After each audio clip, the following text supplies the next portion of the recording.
And a new rule, no one can blame me when I say this is a stupid country, when 60% of the adults in it think the Noah's Ark story is literally true. Which is why I'm already sick of seeing the ads for this floating piece of giraffe crap. Although, the movie has been condemned by both Christians and Muslims, so it must be doing something right. And they say it also may lose a fortune for the studio, which would put it in hot water with the Jews, too. Now, I don't know about the elephants on Noah's Ark, but the elephant in the room in 2014 is that we are now a full 4 centuries removed from the scientific revolution. 4 centuries after Copernicus, after the time humans realized that through science, we could actually get a real answer to almost every question about our world, like where does the sun go at night? And why does disease spread so quickly on a cruise ship?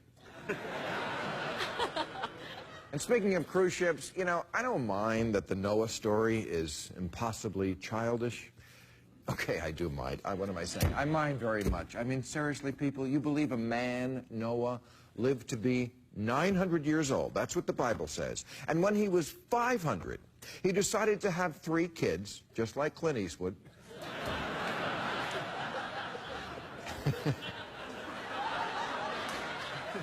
And when he was 600, he and his 3 100-year-old sons built a boat onto which, in one day, they loaded over 3 million animals, all of which were apparently indigenous to within 5 miles of the boat.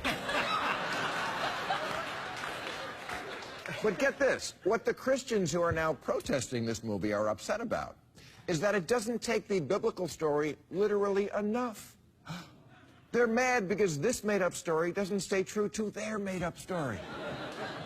But the thing that's really disturbing about Noah isn't the silly. It's that it's immoral. It's about a psychotic mass murderer who gets away with it, and his name is God. Genesis says God was so angry with himself for screwing up when he made mankind so flawed, that he sent the flood to kill everyone, men, women, children, babies. What kind of tyrant punishes everyone just to get back at the few he's mad at? I mean, besides Chris Christie.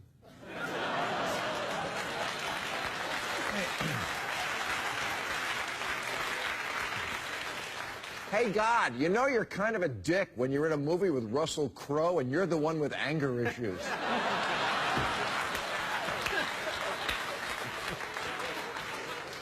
You know, conservatives are always going on about how Americans are losing their values and their morality.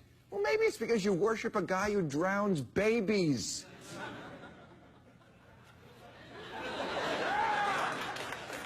And then God's genius plan after he kills everyone is to repopulate the world with a new crop of the same assholes who pissed him off the first time.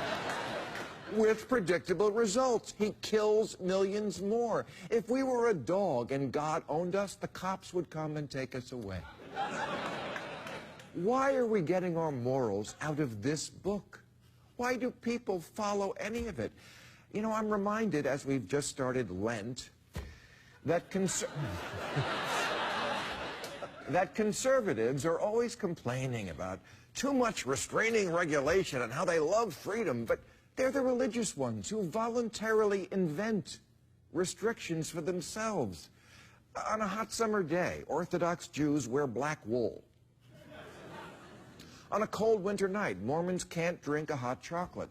Isn't life hard enough without making shit up out of thin air to fuck with yourself?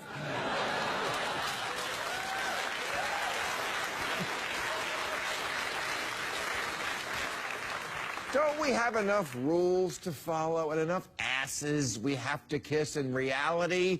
Your boss, your spouse, the tax man, your parole officer, your horny cellmate? Without fabricating made-up new ones? Jews can't eat ham. Jehovah's Witnesses can't buy Girl Scout cookies. The Amish can't drive cars. Catholics can't masturbate. Scientologists can't go to therapy. Baptists can't dance. Sikhs can't shave. And Lord knows, Muslims can't take a joke.